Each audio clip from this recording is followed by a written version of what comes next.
तेरे बंदा आए ना बंदा आए आए हैया अलस सला नामाजे आए रे नामाजे आए तेरे बंदा आए ना नामाजे आए नामाजे आए नामाजे आए नामाजे आए আর জানোয়ার প্রত্যেকবারই বলে আল্লাহ তোমার খাবো তোমার নেব তোমার দুনিয়া ভোগ করব কিন্তু তোমার সেজদা দেব না। এইজন্য যদি কুত্তার জবান থাকতো তো কুত্তা বেনামাজিকে বলতো যে আমি কুত্তা তো এজন্য সেজদা দেই নাই, আল্লাহ আমাকে বলে নাই তোকে সেজদা দিতে বলছে তবুও দিলি না, তুই মনে রাখিস আমি কুত্তার চাইতে তুই নিকৃষ্ট।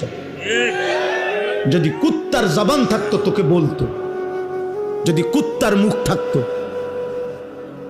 যদি কুত্তার জবান থাকতো তোকে বলতো যে তুই কুত্তার চাইতে নিকৃষ্ট, জানোয়ারের চাইতে নিকৃষ্ট। ভাত মাছ খাওয়ার নাম জীবন না রে বাপ।